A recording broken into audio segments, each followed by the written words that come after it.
and don't my baby look the sweetest when she's in my arms asleep. Hello boys and girls, welcome back to Whalen Wire's Old Iron. I don't think I've got much of a video this week. I just have a feeling. I don't know what I got. I'm going to take all them little snippets and bits and pieces and stitch them all together and see what I come up with. But I got a lot going on. It's just that I'm right in the middle of it and nothing's really finished up to make a decent video, I don't think. But anyway, you'll get a little preview of what's coming. Because the next one ought to be a humdinger when you see what I've done, went and got myself into. All right, let's take a look. Hey, welcome to Rat Rodding. My name's Whalen Wire, and don't ever do what we do here on this channel. Well, just to show you how old and absent-minded I am, I posted a little video clip on Instagram just a few minutes ago, and Mr. Heavy Chevy had to straighten me out because I said, oh, we got an 8-track. Well, it's a cassette deck, of course. But, yeah, that tells you a little something about me. All right. Well, here it is, May the 8th, Mother's Day. And, yeah, it's snowing. Ain't that a revolting development? Well, there's just always just one more trip climbing back into this engine bay for something, some little something. And I'm gonna need 2 hands to put that in. All right, one more thing to check off the long list. You know, when I hear the term smoke damage, I think that sounds like that you should just be able to take some soap and water and wash it off, right? Well, that's not what smoke damage is, I'm finding out. There are a lot of surfaces under that hood that did not burn, but there's smoke damage. And by that, I mean the hood was closed, so it made it like an oven. And the smoke just got burnt in or baked in to surfaces that did not burn. It's kind of like powder coating with smoke. So it takes a long time to clean all that up. And you can see some of it here. This is smoke damage on the inner fender here. You can see some dark discoloration here, and I'll have to take some maybe 1500 and wet sand that or some really fine steel wool and see if I can clean that up and polish it out a little bit more. But, you know, I have to remind myself it is just an engine bay after all, right? You know, this thing should be running by now, but I don't work on it all the time. I grab a couple hours here and there. And I just got my carburetor all set up and all the vacuum hoses on and fuel line and everything, and discovered that my accelerator pump is melted. It's fried. This little post right down in there is all charred and melted. So I gotta swap that out. So that's the way it goes. It's 1 step forward and 3 backwards. You know, the little plastic plunger on the accelerator pump was just charred and fried and melted, and I was going to swap it out with this one because I knew I had a couple extra. Well, when I open this thing up, look at this. It is absolutely full of the nasty old chemicals out of that fire extinguisher, and I'm so glad I didn't try to crank this thing up and suck all that gunk into all the orifices on this carburetor. Oh, that would have been a terrible thing. Anyway, I've got the solution to soak the carburetor and clean them real good, and I can rebuild this. I'm just glad I didn't try and start it with this thing on there. That would not have been good.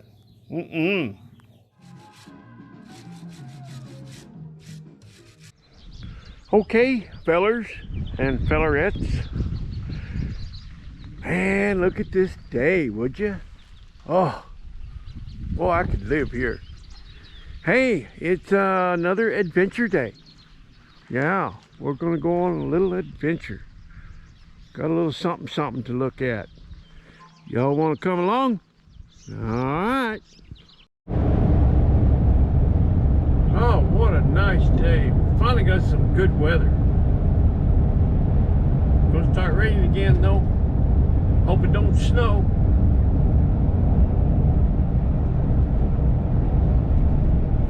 Oh, isn't that beautiful?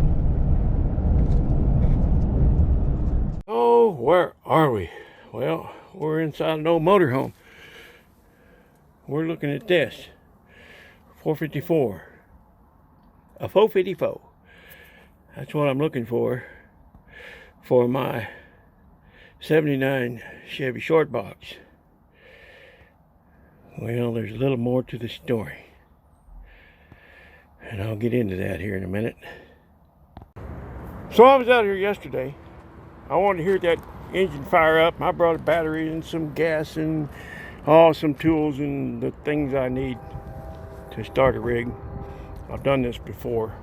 So anyway, it wouldn't spin over, and the starter was making a weird noise. And well, I come back today and brought a couple extra starters, and here's why it wasn't. Here's why it was making a weird noise, I guess. But anyway, I brought two starters with me, and they're both wrong.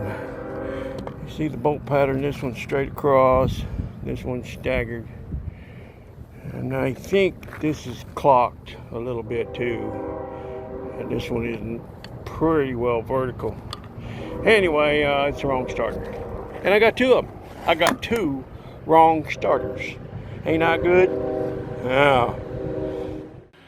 Okay, here we go, guys. I went to start my old Dojelac, and as soon as I flipped the fuel pump on, and it started building pressure, and sure enough, there were two little pinholes started squirting gasoline right out of here. Same thing. That's exactly what caused the fire on my 73 square body.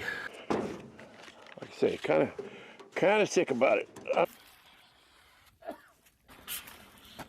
But I'm aware of what's going on, and I've really been checking close. But what's going on with, is it the modern, the rubber that's not any good? Is it the gasoline? What's going on? Why all of a sudden are my fuel lines failing? I mean, I've had rubber hoses on stuff for years, never had any problems, but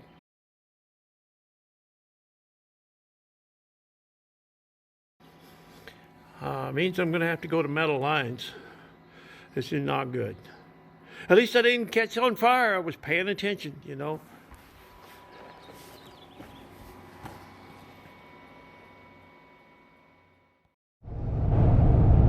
Okay.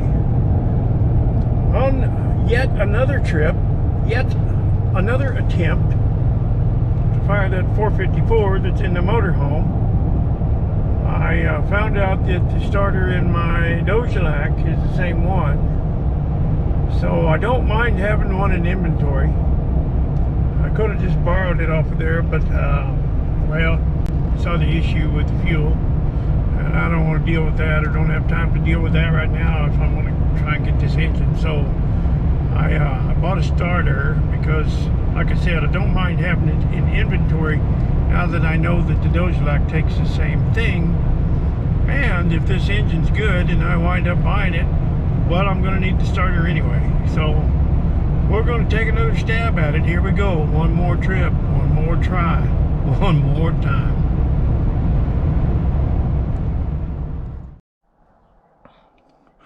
Okay, we got our fuel pump hooked up.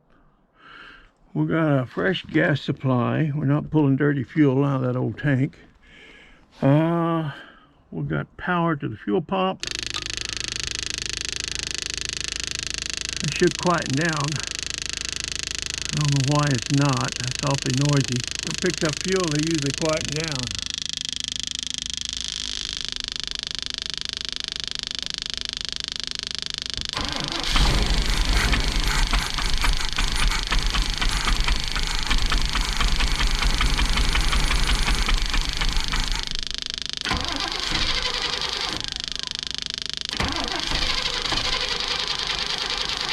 Well, the starter's working. We're just not getting fuel yet. Okay, I took it apart right there, and we got fuel. Got it pumping right there, so we should have fuel. Oh, that sounds better. There we go. Oh, that sounds way better. Oh yeah. Ooh, I think it might run. If I can reach the key.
I got a kick out of Noah when he first started driving that brat. When he first took it home, he was so timid, and he shifted it so slow and easy. And well, I went the other day to meet up with him so we could drive it over and get some tires. But nobody carries 13s; you have to order them. So I ordered in some tires, and we were gonna go get those tires mounted. And I hopped in with him, and he took off, and I just cracked up because, boy, he was bang shifting that thing.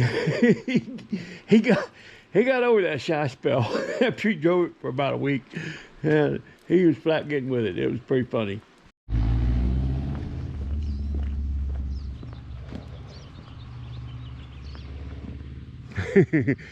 16, got your first car, your driver's license, little gas money in your pocket. Boy, that's freedom in America right there.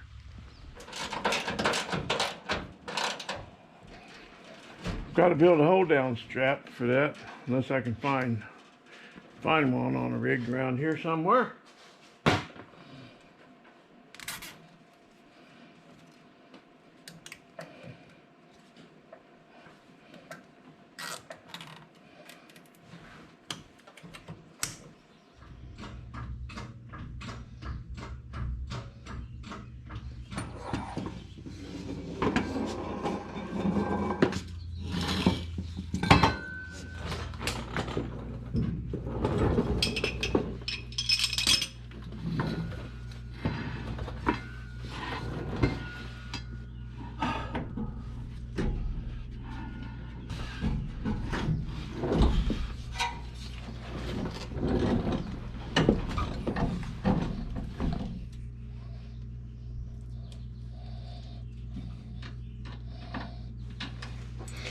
You guys probably can't see anything because I can't.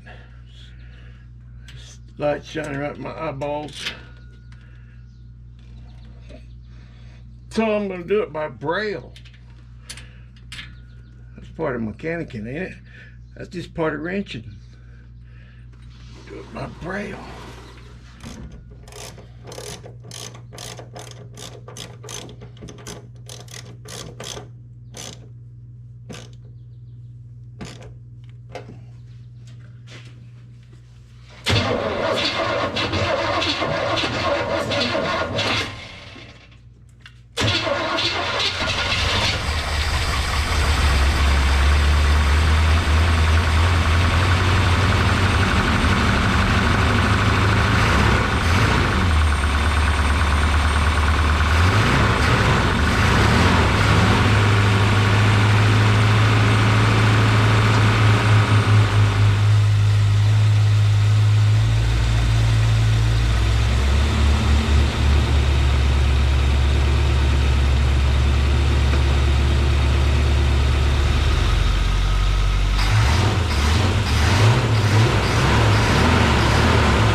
Oh, look at that big old moon.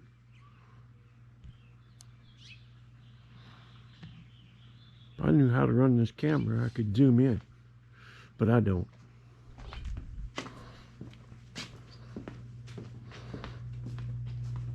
But I know how to start a small block Chevy.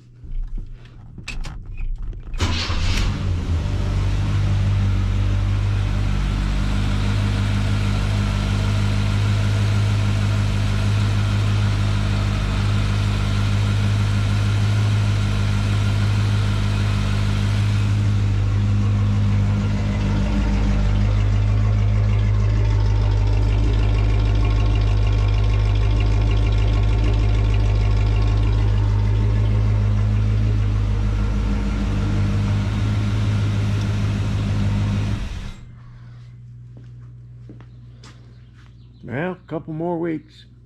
Maybe it'll be back on the road. Well, I have destroyed my shop. Every level surface is taken up while I was rebuilding that truck. I've used every available space, drug stuff out, strung it all over the place, and left stuff everywhere. And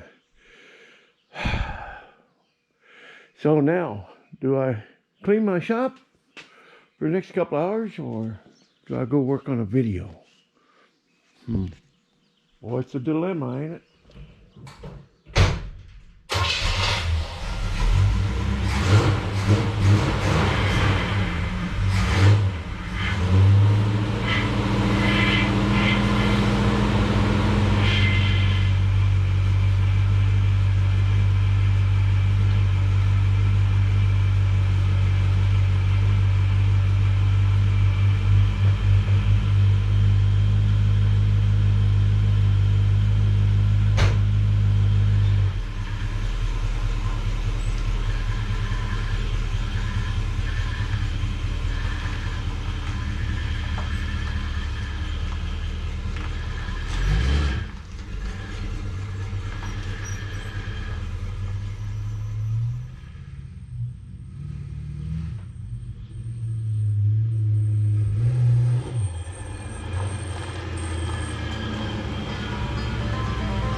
Okay, guys, that's it for this time. I hope next week to have a little bit better video, something a little more concise. Anyway, you know, it just is what it is. But until I see you next time, to my family, I love you. And to my subscribers, I sure do appreciate you. Thanks for watching. See you next time.